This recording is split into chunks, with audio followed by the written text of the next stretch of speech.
Bom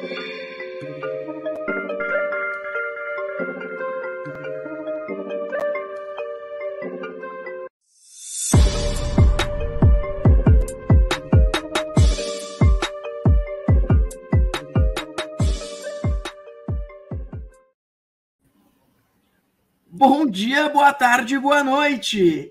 Está no ar mais um Ministério Cast. Eu sou o Felipe Scarinci, apaixonado por inovação e maratonista.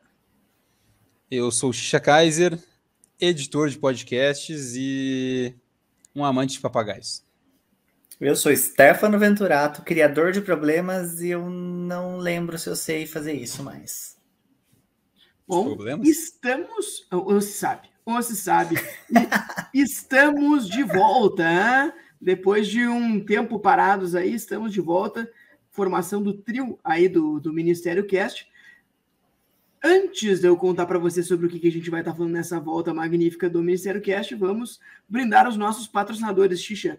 Vamos lá, com o meu querido amigo Digo do Mocai. Ele renovou a frota de sushis aqui na Sushi ou Japa, não sei aí o que a galera entende por sushi, né?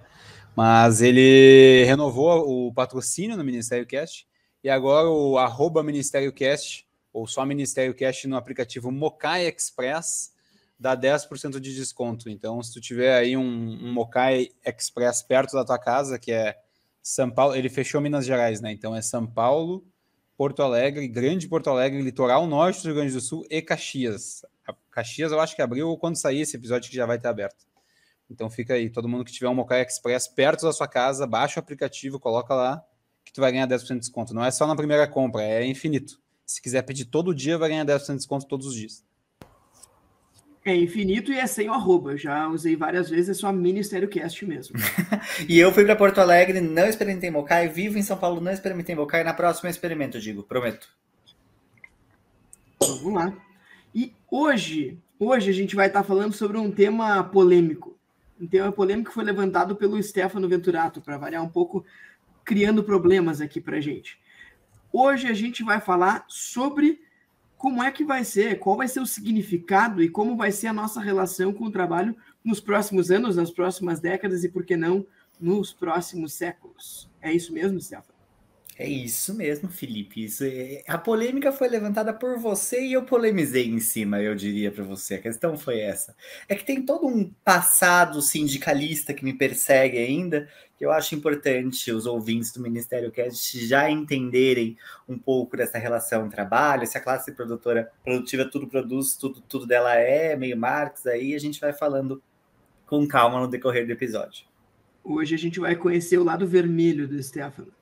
Bom, a gente, toda vez que eu faço a introdução aqui no Ministério Cast, eu começo falando como tudo está se transformando, como tem se acelerado as mudanças nos últimos tempos, e o ponto central, que a gente inclusive já falou em outros episódios, é que com essa mudança se acelerando, a gente, em algum determinado momento, num futuro utópico ou não, a gente vai acabar sendo trocado, né? A gente vai perder os nossos empregos para os robôs. Então, o primeiro grande ponto é, isso vai acontecer? Vai. Em algum momento, sim, vai acontecer. Os robôs vão roubar os nossos empregos. Com todo mundo, Felipe? Vai acontecer isso com todo mundo? Em algum momento na história, sim. Eu não sei se é amanhã ou se é daqui a 500 anos, mas sim. E o ponto é, a gente está feliz com isso? Aí eu não sei e eu acho que tem espaço para a gente discutir.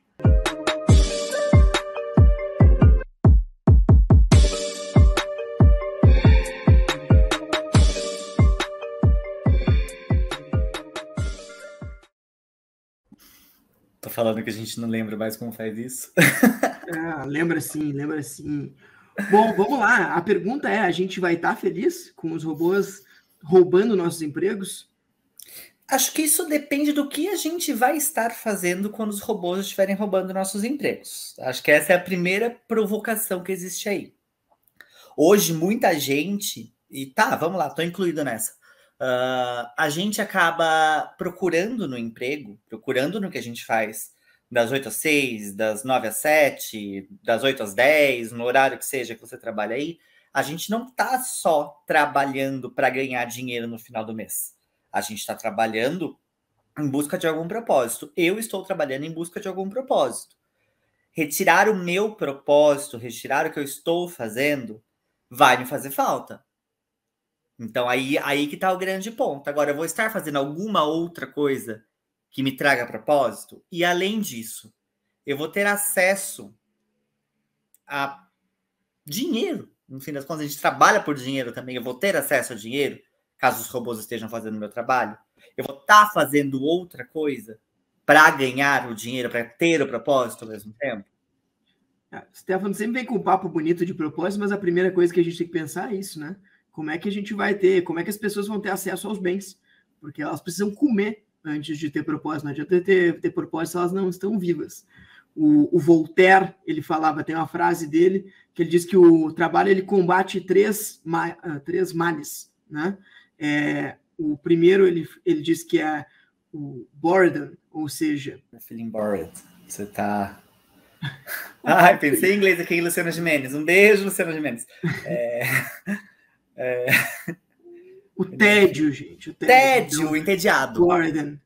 O boredom, então, o tédio. O segundo é o vice, ou seja, vícios. E o need, ou seja, necessidade. E eu diria que a primeira coisa que a gente tem que debater aqui é, de fato, a necessidade. Então, como é que as pessoas vão fazer? Até tem aquela... A gente estava na nossa discussão anterior aqui falando, bom, na última Revolução Industrial surgiu uma frase aí muito famosa que é, olha, eu não vou dar o peixe para a pessoa, eu vou ensinar ela a pescar. Só que agora a gente está no momento em que alguém construiu um robô que pesca todos os peixes. E quem é que vai ser o dono desses peixes agora?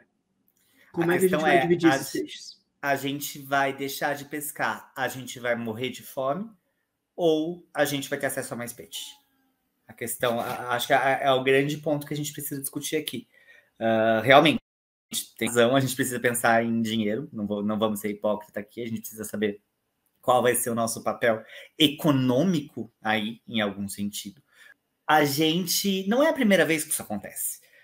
Não é a primeira vez que um robô rouba nosso trabalho. Um robô substitui um ser humano em alguma coisa. A revolução industrial está aí para mostrar o que aconteceu nos últimos tempos. A mecanização agrícola acabou substituindo muitas pessoas que estavam envolvidas diretamente na produção de alimentos por uma máquina que fazia o trabalho de várias pessoas em uma máquina só. E isso deixou os alimentos mais acessíveis e mais baratos. Alguns empregos deixaram de existir, mas muitos outros foram criados. Será que o movimento não é esse? O movimento não vai acabar sendo esse em algum sentido? Que a gente vai substituir alguns empregos por outros vão ser criados? A gente vai ter, sim, sem dúvida, uma nova lógica econômica, um novo arcabouço aí de práticas dentro da nossa sociedade. Agora, o ponto é, lá atrás, a gente se adaptou e, de fato, criaram alguns novos empregos, outras formas da gente gerar valor. O ponto é, pode ser que no meio desse caminho vai ter gente que vai ficar para trás. Mas como vai teve. Então, o exemplo que eu vou dar. A gente, como seres humanos, a gente tem uma capacidade de adaptabilidade grande.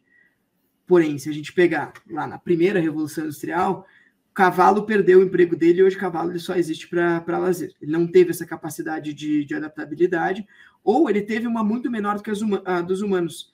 E o ponto é, será que a gente não vai ter uma muito menor do que a das máquinas? Fazendo de novo o paralelo aí da última revolução que a gente viu para essa. A GM, lá na época que ela estava, né, no início, bombando, ela tinha um faturamento, isso aqui eu não fui buscar exatamente o ano, tá? Mas a comparação era GM e Google em determinados anos. A GM, quando tinha um faturamento de 11 bilhões, ela empregava 800 mil americanos. O Google, faturando 14 bilhões, ele emprega 58 mil. Então, assim, já tem bem menos gente trabalhando, gerando, né, um valor bem maior. Enquanto isso, né, pois, não, tá tudo bem, tem menos gente trabalhando e gerando mais renda. Sim, mas esse negócio também está um pouco estranho, porque a renda da classe média, ela não cresceu nos últimos 20 anos. Então, tem coisa estranha aí, tem caroço nesse angu. Em algum sentido, né, tem menos gente trabalhando, mas a gente está vivendo uma era que a gente até vinha discutindo ali, a era da abundância, né? Em que o acesso a bens de consumo, a produtos, a serviços, ele é muito maior por um preço muito menor. Hoje a gente consome o que a gente quer na hora que a gente quer. Estou falando de um acesso muito traduzido para a nossa realidade, óbvio, não é todo mundo que tem esse acesso, mas muita gente tem um bom acesso. E é exatamente por causa dessa mecanização, de menos pessoas trabalhando. Paralelo simples. Antes, para produzir alimentos, a gente precisava de mais gente. Hoje, a gente precisa de menos gente. Precisando de menos gente, o custo é menor. O custo é menor, o alimento não é tão caro e está mais disponível. Isso aconteceu lá atrás, isso está acontecendo agora. A renda continua a mesma? Sim, mas o acesso aumentou muito.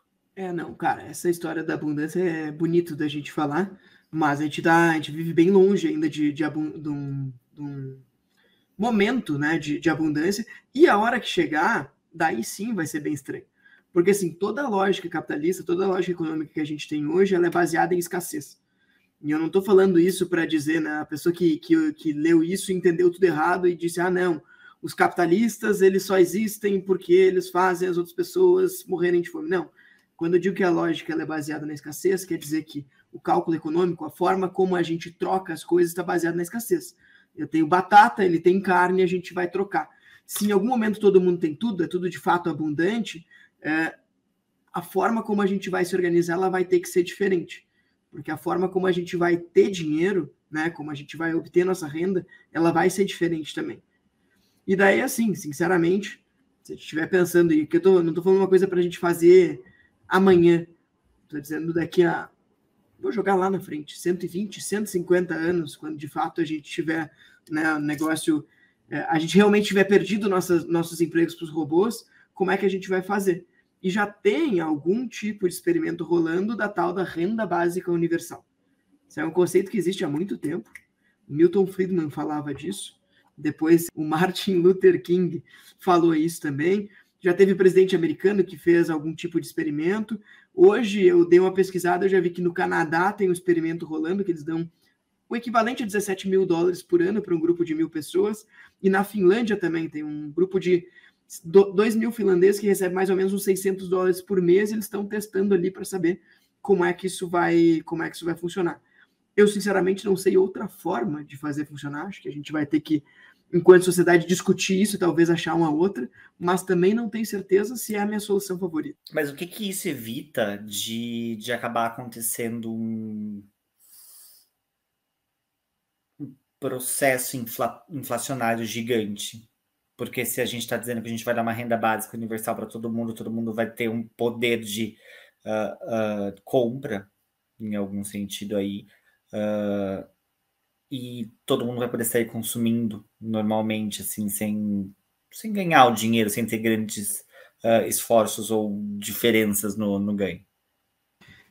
Sim, eu vou simplificar bastante, tá? Então, se tiver algum economista nos ouvindo, me perdoa porque eu vou simplificar bastante. Mas vamos lá, se o estoque de dinheiro ele aumenta e o estoque de bens e serviços ele não aumenta na mesma proporção, aí a gente vai ter um processo inflacionário. Só que o ponto aqui é que a gente está falando do estoque de bens e serviços infinito. Porque a gente vai ser substituído por robôs que vão poder produzir o tempo todo. O tempo todo. Então, se eu tenho... E inclusive é isso, a troca ela fica muito difícil quando o negócio é incrivelmente abundante ou infinito, porque eu vou comparar com o quê? Porque uma coisa é eu dizer, olha, no mundo aqui tem 10 vacas e 5 batatas. Tá bom, eu vou trocar um pelo outro, não que seja tão simples assim, mas talvez uma forma justa de fazer. Tem 10 vacas, 5 batatas, 2 vacas valem uma batata, a gente vai fazer essa troca. Agora, se eu não tenho nada de comparação, porque eu tenho vacas infinitas, como é que eu faço essa troca? Uma pergunta agora como um Kaiser que sou. Renda básica universal sempre é pensado para quem não tem dinheiro e ganha dinheiro, ou todas as pessoas ganhariam a mesma quantidade de dinheiro? Essa é uma discussão possível. E aí que eu começo a ter medo, tá? Porque vai lá, quando a gente está falando desse processo lá no fim da vida, né, nesse momento utópico que a gente está falando, onde a gente tem bens infinitos, ela é para todo mundo. Mas existe discussão de como é que tu vai fazer isso. Porque, de novo, teve um cara lá que parou e pensou, tá, beleza, vai ter renda básica universal, a gente não precisa mais trabalhar, então as pessoas vão fazer o que bem entendem, ou elas não vão conseguir encontrar o propósito delas, não sei o quê, porque o trabalho também é significado. Assim, então, nós vamos fazer o seguinte, vai ter a renda básica universal para todo mundo, mas aquele que estiver trabalhando, está fazendo, sei lá, serviço social, aquele que se formou na faculdade, tudo isso seriam gatilhos para aumentar a renda dessa pessoa. Então, assim, plus a mais aí, um pouquinho exatamente. A mais. Né? Todo mundo ganha 10 mil reais, mas quem faz trabalho voluntário ganha 12. Quem se formou no colégio ganha 11. Quem tem 2 filhos ganha 15, sei lá. E daí tu começa a fazer política em cima disso. Essa é a parte que eu começo a ter medo. Porque é muito poder. Mas não volta tudo a ser a mesma coisa? Porque no fim, assim, vamos lá, tudo bem, os critérios eu sei que não serão esses, tá? Mas é muito fácil de tornar os critérios mais ou menos os mesmos que a gente convive hoje. Tipo, vai ser quem, sei lá, fez faculdade, vai ser quem tá fazendo, sei lá, trabalho social, vai ser quem tá desenvolvendo tecnologia. É muito fácil a gente voltar para o que a gente está fazendo hoje. A gente vai estabilizar todo mundo de novo, mas aí a gente vai começar a incluir um a mais para algumas pessoas. Mas aí o ponto é, quem que vai definir quais são esses gatilhos? Porque se for tudo igual ao que é hoje, cara, tá bom, não é perfeito, mas a gente consegue viver. Agora, se tem um maluco que tá lá sentado em cima do cofre decidindo quem vai receber o quê, e daí ele diz, cara, quem tiver arma vai ganhar mais dinheiro.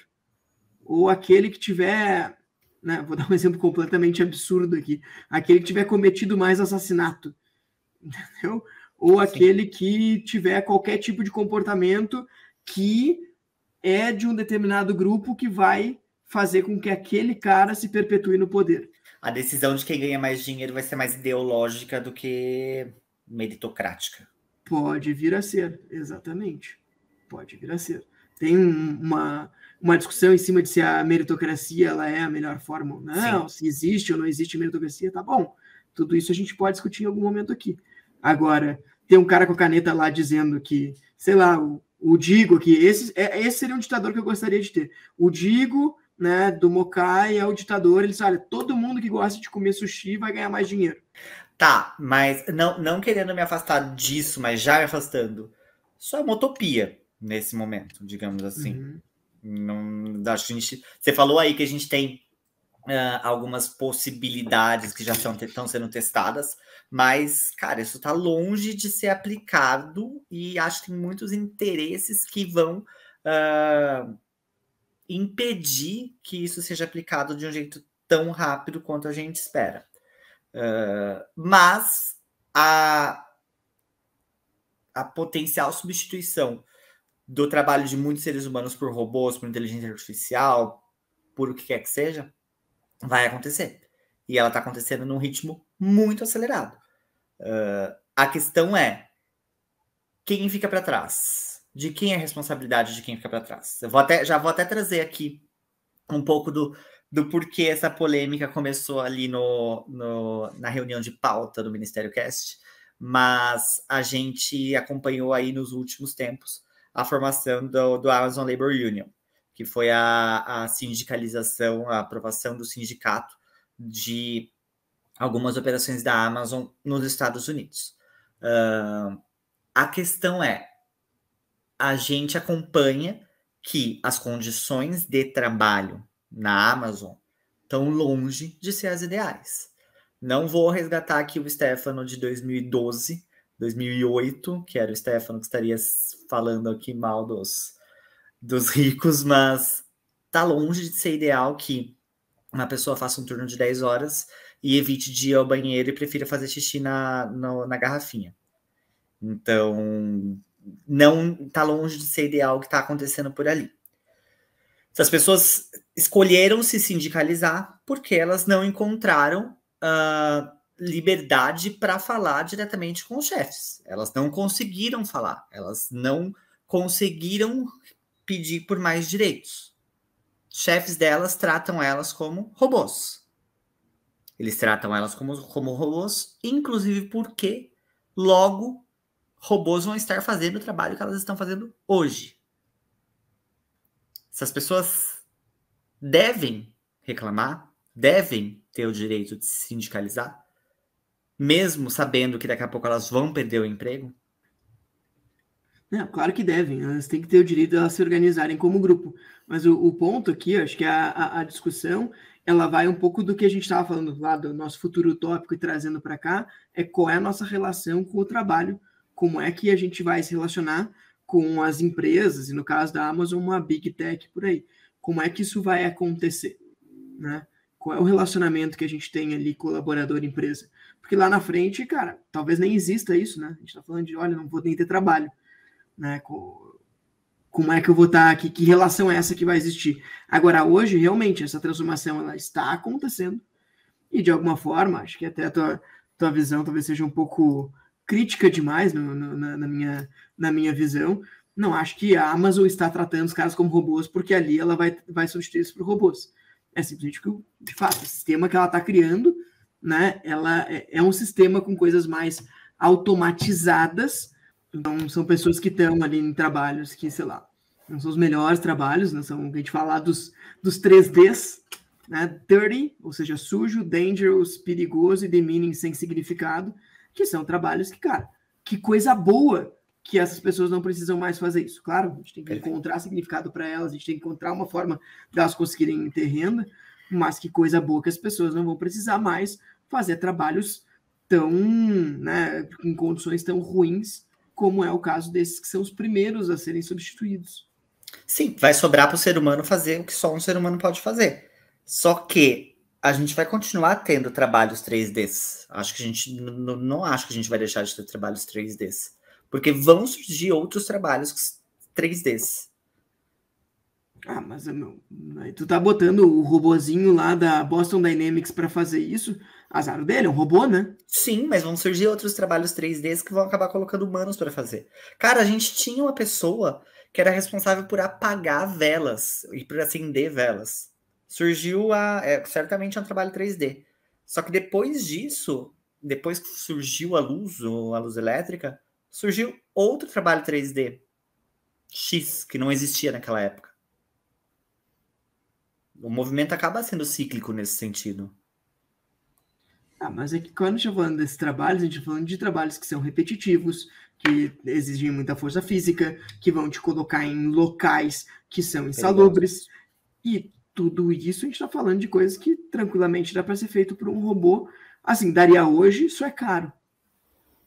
Tipo, preciso de um robô para entrar numa planta de energia nuclear que está com algum problema. Beleza, dá para botar um robô lá, não precisa que entre uma pessoa, né?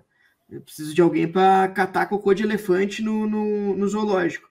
Já tem um robô para fazer isso é caro. Então, por enquanto, ainda tem o cara lá que vai com um negócio para tirar o cocô do elefante. Tendência que fique barato, né? Exatamente. O interesse é que fique barato. Essa pessoa vai perder o emprego dela. Acho que ela não vai gostar disso. Acho que ela prefere hoje limpar o cocô do elefante do que não ter trabalho. Mas vamos combinar que não é uma condição que a gente está querendo que seres humanos estejam. Em muito breve, provavelmente, o cocô do elefante também vai ser utilizado por alguma coisa. Certamente já é. Mas sim, até já pegando uma coisa que a gente já falou anteriormente, sobre a Amazon, sim, o ponto, acho que é uma visão um pouco crítica demais, mas é que eu tô um pouco influenciado, porque eu estou assistindo Super Pumped. Já fica aí uma rápida dica. Assista o Super Pumped no Paramount Plus. É a história do Uber. E eu tô, lógico que é super dramatizado isso, mas eu vi o momento em que o Kalanick, o TK, Trevor Kalanick, ele diz que ele é impedido, né, de seguir desenvolvendo a tecnologia do carro autodirigível. E aí ele diz ali que ele vai ficar preso a ter que continuar aturando os motoristas. Ele não vai poder substituir isso. Cara, o Uber não vê a hora de se livrar do motorista, a Amazon não vê a hora de se livrar dos empacotadores, e esse é o caminho. Mas a questão é que eles continuam dependendo dessas pessoas. A gente viu aí também, enquanto a gente estava estudando a pauta, uma notícia que o Walmart tem buscado por motoristas e tem pago uns salários bem mais altos do que a média do mercado, porque não está encontrando gente para dirigir. A questão é que daqui a pouco eles não vão precisar de gente para dirigir os caminhões para as entregas, mas eles ainda precisam. E por ser um trabalho 3D aí, a maioria das pessoas não quer mais fazer, e as novas gerações não estão aprendendo a fazer. Algumas pessoas estão, lógico, mas tem cada vez menos gente aprendendo a fazer. Então, a mão de obra ela vai ficando mais escassa. Isso, mas vamos voltar ali no caso do sindicato. O que eu acho que é importante que esse sindicato faça? Eles vão se organizar ali e tem 2 caminhos possíveis para serem seguidos. Tem vários, mas eu vou pintar 2 aqui e depois me dizem qual que vocês acham que seria mais adequado. Um é, nós somos lá empacotadores da Amazon, motorista de Uber já faz isso, né? Eles viraram taxista agora, tudo igual o que era antes. Eles se organizam e eles reclamam da Uber porque não tem uma taxa decente, não sei o quê. Tem lá um monte de coisa que eles querem colocar para impedir que o serviço da Uber melhore de alguma forma, porque o serviço da Uber sem os motoristas ele vai melhorar? Sim. É melhor eu pegar um carro sem motorista para me levar de um lugar para o outro. Falha humana é a maior causa de acidentes. Muitas vezes o cara tá, sei lá, tá de mau humor, ele pode botar a música alta que eu não gosto. A experiência vai ser melhor. Eu adoraria o Uber sem motorista. Então, tem o lado deles ficarem segurando ali o modelo de negócio da Uber para ser necessário o motorista, e isso não melhorar a vida de todo mundo que usa Uber, e inclusive fazer o Uber mais acessível para todo mundo poder usar. Ou tem o outro lado, que é eles se organizarem para que eles consigam se capacitar ou criar um outro negócio em que eles consigam ter a renda deles e, inclusive, cobrar a Uber de fazer isso.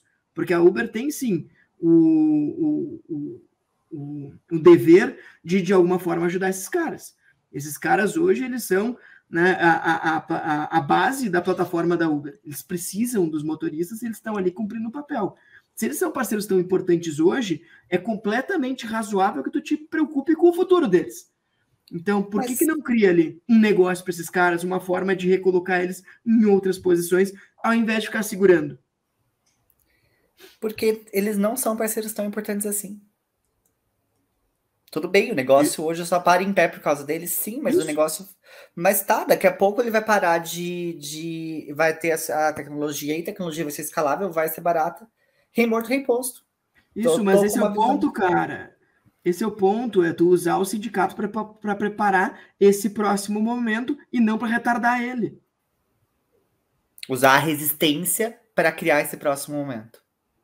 A resistência é a organização de um grupo de pessoas que têm um interesse em comum. Não precisa ser resistência. Por que tu vai fazer um negócio para brigar com as pessoas, ao invés de fazer um negócio para se organizar e fazer uma coisa boa para todo mundo? Porque as pessoas só respondem no amor ou na dor. No amor, elas não estão respondendo. Mas quem é que tentou fazer a recolocação dos motoristas da Uber? Só o que eu vejo eles fazendo carreata, trancando a rua e reclamando do negócio. Então, o sindicato da Amazon, somos contra ou a favor? Cara, primeiro, é um negócio de livre associação. Não faz nenhum sentido de ser contra. Somos a favor ou contra das medidas que eles vão colocar ali, que eles vão, né, defender. Eu não sei o que eles vão defender ainda. Se eles forem defender o negócio para fazer com que a entrega em 2 dias da Amazon, que já virou um dia, que já pode ser em horas, parar de ser isso, porque tem que botar mais gente no meio do processo, vai ficar mais caro, tu vai atrasar, melhorar a vida das pessoas, eu sou contra. Se for para fazer eles se organizarem, para que eles se capacitem, para que eles tenham o negócio deles, para que eles organizem, né, uma cooperativa deles para eles continuarem tendo renda depois, para eles continuarem tendo trabalho depois, cara, eu sou muito a favor. Eu só acho que tu tem que fazer quando tu organiza as pessoas em torno de um objetivo, que seja a favor de algo e não contra algo. Então, quando é contra algo, eu tô fora. É um pouco do que a gente vê ali a gente até chegou a falar isso quando a gente levantou esse ponto, sobre a questão do ludismo, né?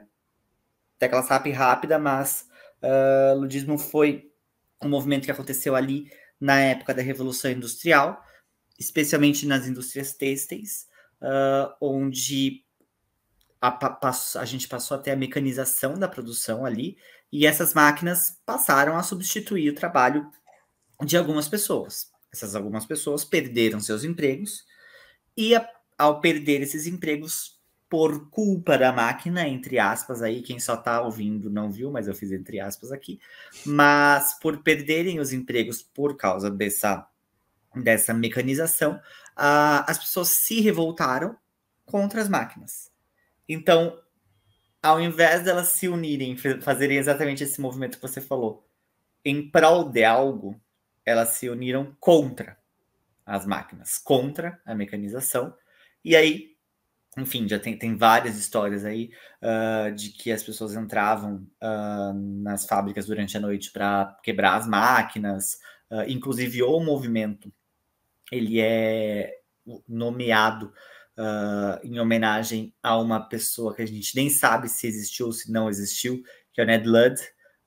Ele era tido como um herói da revolução aí, em algum sentido, foi um dos primeiros a destruir máquinas, mas as pessoas tentaram parar o progresso em nome de uma razão, da razão delas, da razão própria.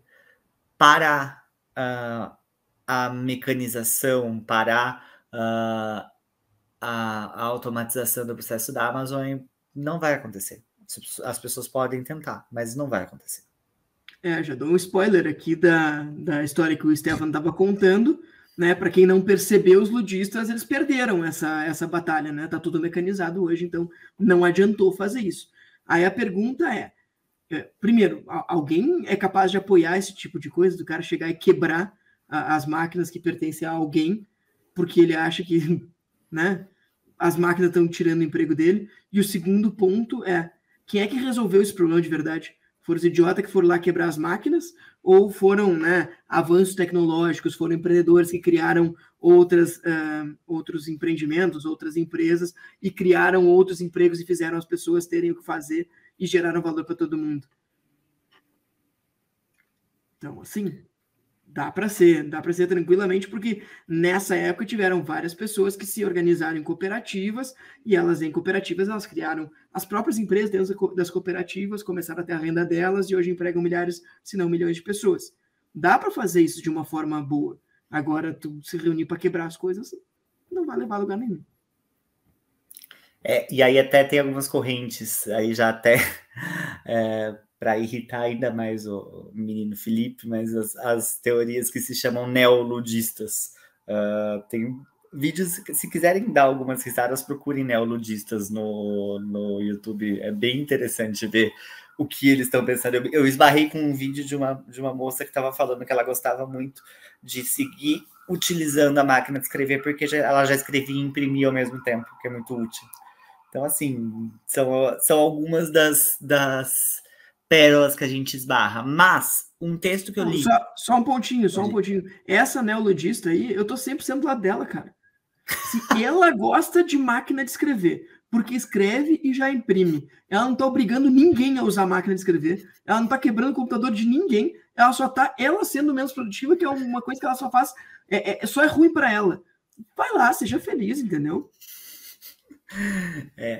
E diz ela que trabalha com tecnologia. Então, eu vou compartilhar esse vídeo com vocês. Vou falar para o Xixa colocar aí na descrição do episódio, que esse vale bem a pena de assistir com calma. Mas eu li também um texto sobre essa corrente neoludista que falava algo parecido com o que você está falando. A questão dos ludistas ali atrás não foi sobre a razão deles estarem fazendo aquilo. A razão era completamente plausível. As pessoas perderam o emprego, perderam o ganha-pão, perderam a possibilidade de pôr dinheiro dentro de casa, perderam o propósito. Enfim, perderam aquilo. A questão foi a ação que eles tomaram a partir desse problema. E é um pouco do que a gente está falando aqui sobre o Amazon Labor Union. O que vai derivar a partir disso? Quais são as ações que vão derivar a partir disso? Porque sim, a Amazon estava morrendo de medo, tentou impedir essa formação muito, inclusive dentro das operações, as pessoas que faziam parte ou estavam liderando a formação tiveram alguns problemas dentro da operação, eles estão temendo por algum motivo. Mas o que vai acontecer a partir de agora? Quais vão ser as ações que vão ser tomadas? Só para deixar claro, nesse ponto eu tô 100% do lado dos caras dos sindicatos, tá? A Amazon proibir as pessoas, né, ser contra as pessoas se organizarem voluntariamente, cara, não faz absolutamente nenhum sentido. Não faz absolutamente nenhum sentido. Se não tá fazendo mal para ninguém, os caras vão se organizar. E, né? Eles podem muito bem se organizar para fazer coisas boas, inclusive aumentar a produtividade deles. O sindicato, ele não existe só para tipo, fazer os empregados brigarem com os patrões. Não é isso. O sindicato ele é um mecanismo porque existe um desbalanço de força ali, né? Querendo ou não, tem o empregador, que é quem tem dinheiro, quem detém, né, tipo, a caneta, a decisão de quem vai estar ali e quem não vai estar. Ele pode simplesmente tirar a pessoa ou expor ela a algum tipo de situação, né, que seja, sei lá, humilhante, alguma coisa do tipo, e tem as pessoas que estão sozinhas ali, se elas se organizarem, elas vão ser mais importantes, tá tudo bem. Isso serve para a relação de empregado e empregador, como serve, cara, para a gente representar frente a alguma demanda que a gente tenha frente ao governo, ao Estado e assim por diante. Isso é completamente válido de ser feito. E pode ser contra esse tipo de coisa, as pessoas se organizarem voluntariamente. Eu queria até trazer um ponto que eu fiquei, de novo, tô ouvindo tudo isso, resgatando até algo que a gente falou no episódio, aquele episódio É Tudo Para Ontem, que a gente falou sobre todos os processos que nos fizeram chegar até aqui. Se a Amazon faz as entregas last mile aí no mesmo dia, é porque a gente tem pedido por essas entregas last mile no mesmo dia. Se o Uber disponibiliza um carro para você em 2, 1 minuto, é porque a gente se acostumou com isso. Só que tem alguém aí no meio dessa prestação de serviço tão rápida. Então, até um pouco do nosso papel, nosso não, o meu, do Felipe ou do Xixa, mas o papel de todo mundo de ter se acostumado com isso e das coisas também estarem acontecendo, estarem chegando nesse ponto por causa disso. Não quero abrir mão da entrega last mile da Amazon. Não quero abrir mão do Uber chegando em 1 minuto, 2 minutos. Mas tem alguém que está aí no meio, que está fazendo isso e que está pressionado e que não está conseguindo fazer. Por isso, vai ser substituído por um robô daqui a pouco. Quando você vai... Vai lá. Não, é que tem essa história de... Né? Não, é que o robô ele é melhor, o robô, a máquina, né? É melhor em tarefas repetitivas, porque eles não ficam entediados, eles têm ali a questão de assertividade, de velocidade, e que as pessoas elas são melhores em coisas mais imprevisíveis, em coisas mais complexas, e daí diz, não, o last mile ele é uma combinação, né, da máquina, da inteligência artificial, com alguém que está lá pensando isso. E até tem, eu fui procurar estudo, né? Fui procurar experimentos em cima disso, eu não encontrei nenhum. O que eu encontrei foi só a BMW, que disse que dentro da fábrica deles, as linhas de montagem que eram humano mais robô eram 85% mais produtivas do que só humano ou só robô.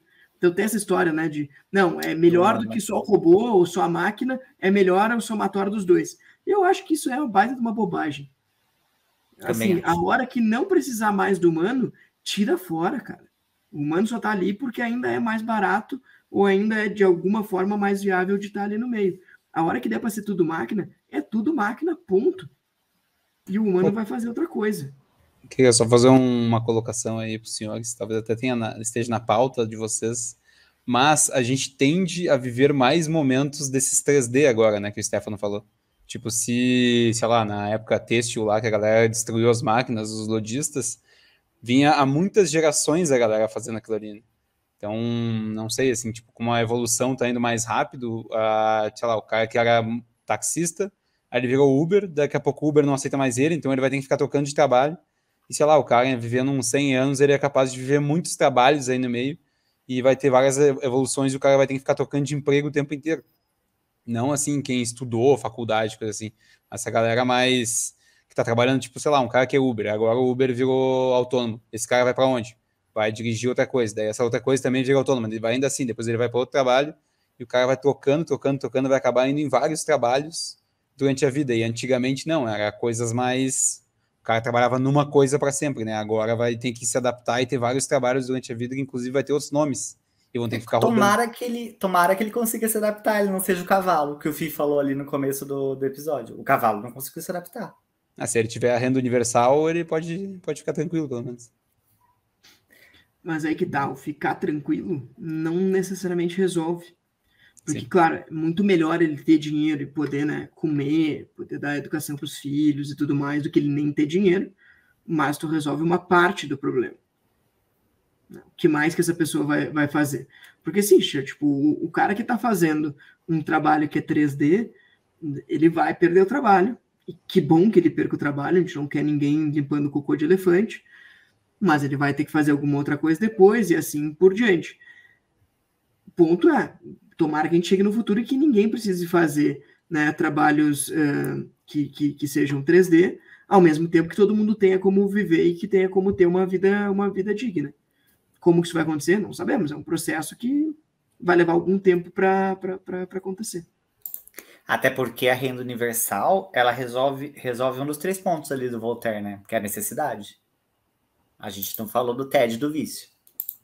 Não, potencializa o vício, né? Se não tiver o que fazer. E aumenta o TED. A famosa né, cabeça vazia, oficina do diabo. Exato. Não está trabalhando, se tem vício e tem dinheiro, né? Porque não está trabalhando, mas está ganhando dinheiro, provavelmente potencializa a questão vício. E daí são doenças que a gente vai ter que lidar como sociedade. Né? Não que a gente não lide com vício hoje tem bastante vício já. Mas talvez sem o trabalho ocupando esse espaço, a gente sabe que tem gente que eventualmente está com algum tipo de problema ou algum tipo de, né, vazio existencial e desconta no trabalho, ele não vai ter um descontar, ele vai descontar em outra coisa. Então, e isso já puxa até um ponto que a gente quer falar, que é um pouco da nossa relação com o trabalho, né? E do quanto isso evoluiu e vai seguir evoluindo. Porque, vamos lá, então, se a gente não vai estar trabalhando, a gente vai estar fazendo o quê com o nosso tédio e para evitar o nosso vício? A gente vai ser algum tipo de trabalho social? O que a gente já está fazendo hoje que a gente vai evoluir para fazer no futuro? E como a gente vai construir para que mais pessoas possam fazer isso? Eu não sei, teve gente que não se adaptou tão bem, mas provavelmente alguma coisa no metaverso, né? Me adaptei super bem. Vai ser todo mundo só sendo competição. Tudo que é competição, em vez do cara trabalhar, ele vai ter que competir alguma coisa para deixar o cara viciado nisso, pelo menos. Competição de esportes. Tem um episódio de Black Mirror lá do cara que fica só pedalando, né? Sim. É a forma deles ganharem dinheiro e daí é um pouco daquilo. Como é que a gente vai fazer? Precisava de energia para conseguir, né, alimentar todo o arcabouço que a gente tem de tecnologia, de robô, etc. A forma de produzir energia é os caras pedalando. Claro que não vai ser isso porque não é uma forma nada eficiente de fazer, né? Mas é uma ficção científica que nos faz pensar de o que a gente vai fazer. Eu acho que até um ponto que eu estudando aí a gente tá batendo muito na tecla de que os trabalhos 3Ds aí vão ser substituídos. Cara, não vão ser só os trabalhos 3Ds. Eu até lembro muito, já indiquei essa série aqui em outros momentos, que é Years and Years, vale muito a pena assistir, mas um momento em que a pessoa fala ali, uma senhora que é mais velha ali, ela fala, todo mundo tá muito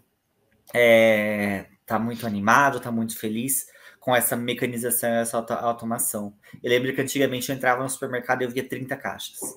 De repente eu passei a ver 15 pessoas no caixa, atendendo, e uma máquina de autoatendimento. De repente eu passei a ver 5 pessoas no caixa e mais máquinas de autoatendimento. De repente eu passei a ver uma pessoa no caixa e o resto eram todas máquinas de autoatendimento. Aquela hora eu não me importei, estava longe de mim. isso não ia chegar em mim. Não, nunca. Meu trabalho é criativo, meu trabalho só eu posso fazer, meu trabalho não é nada mecânico. Aí que a gente se engana. Tem inteligência artificial compondo música, tem inteligência artificial escrevendo notícias. Os criativos não estão... Assistam Humans Humans Need Not Apply. É isso que eu vejo, né? Xixa do futuro. Corta. Coisa, se não for isso. Mas, enfim, assistam, que ali eles falam bastante sobre quais são os trabalhos que podem ser substituídos também. E não são só os 3Ds. São todos. Assim, para mim, e não é nenhuma coisa tão nova já. O AlphaGo faz quanto tempo lá que o Google fez o filme de 2017, né? O documentário. Inclusive, já em algum momento a gente já sugeriu isso, e eu sugiro de novo que vocês assistam o AlphaGo. Mas, enfim, Go é um jogo que a gente não está tão acostumado a jogar, um jogo mais oriental, né? Mas é um jogo que ele é muito, muito, muito complexo. Cada jogada são 250 jogadas possíveis. Né? Então tem aquela história de que tem mais jogadas possíveis de Go do que estrelas ou átomos no universo. Uma coisa completamente absurda. É um jogo mais complexo, é um jogo extremamente complexo que foi criado e que lá, no documentário de 2017, então deve ter sido alguns anos antes, foi criada uma inteligência artificial que era melhor do que qualquer jogador, do que todos os campeões mundiais de Go. Ninguém conseguiu ganhar daquela inteligência artificial. Então, assim, é um negócio que é tão complexo que o computador já é melhor do que o homem. Então, vai acontecer. Não tem essa de, não, eu trabalho com, né, o sistema criativo, trabalho com propaganda, eu trabalho com arte, eu trabalho com música. Cara, não tem. Já tem inteligência artificial escrevendo o artigo. Tem artigos, se vocês entrarem no Washington Post, quando vocês estão lendo, lá embaixo disso. Esse aqui é um artigo que foi escrito com inteligência artificial. Cara, já era.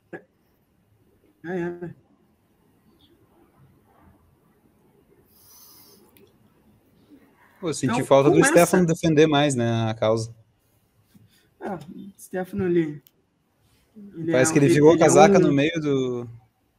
Não, eu só poso de sindicalista para causar. Ele é um comunista frustrado. Eu sou. Bom, mas com essa, eu acho que a gente pode encerrar o episódio dessa semana. Cara, não encerra nessa sensação de apocalipse, Felipe. Você que tem um olhar tão forte para o futuro, traz uma sensação mais positiva antes de encerrar. Quais são os próximos passos? Eu tô me sentindo um pouco desesperado aqui. Eu quero saber se vocês vão ser cavalos ou não. E com essa, encerramos o Ministério Cast dessa semana.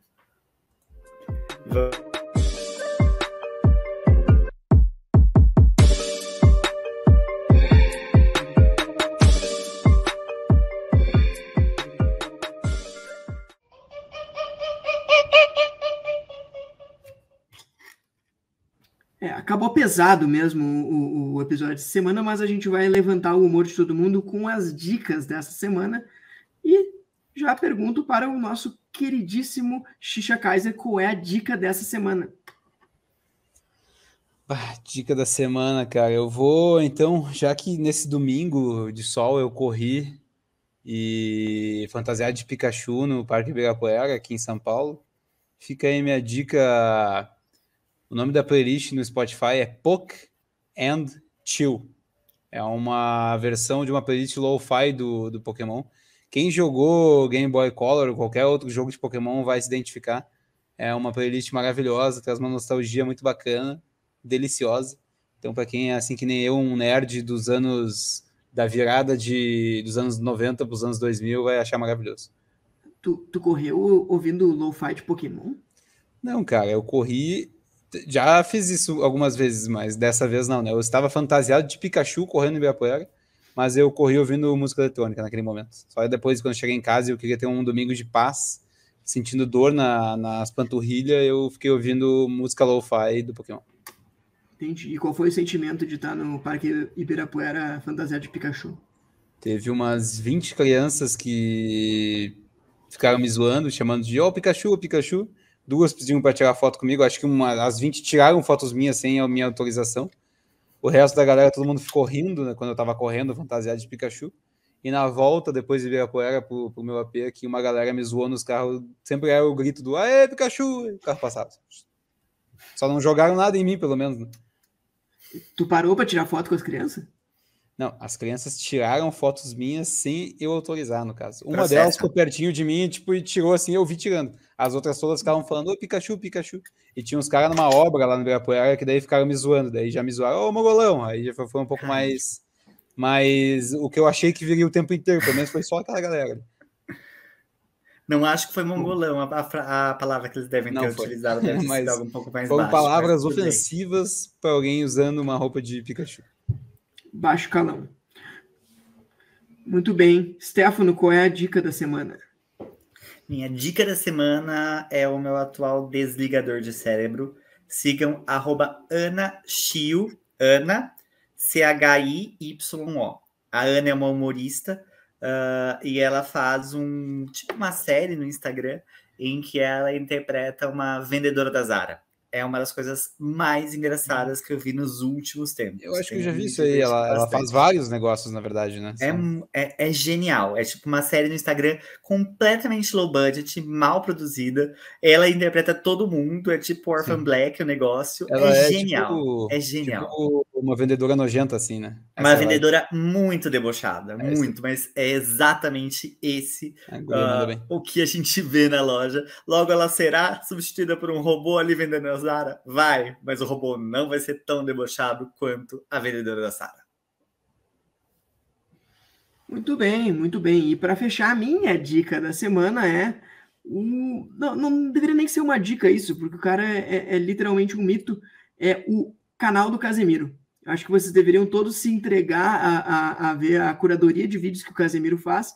E depois de tempo, o Casimiro, vocês vão se acostumar com os comentários dele e ver vídeos no YouTube sem os comentários do Casemiro passa a ser uma experiência que não tem mais tanto sentido.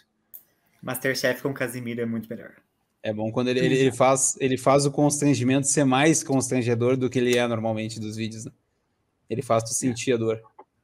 A gente assistiu esses dias o Casemiro fazendo a prova do Detran. Realmente, eu sugiro a todos que tenham esse... Sugiro que reservem um tempo para esse tipo de entretenimento.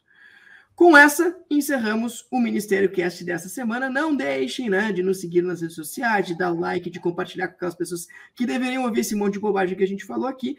E também não esqueçam de valorizar o nosso querido Digo do Mokai. Baixem lá o Mokai Express e usem o cupom Ministério Cast. Um grande abraço e até mais. É os guri.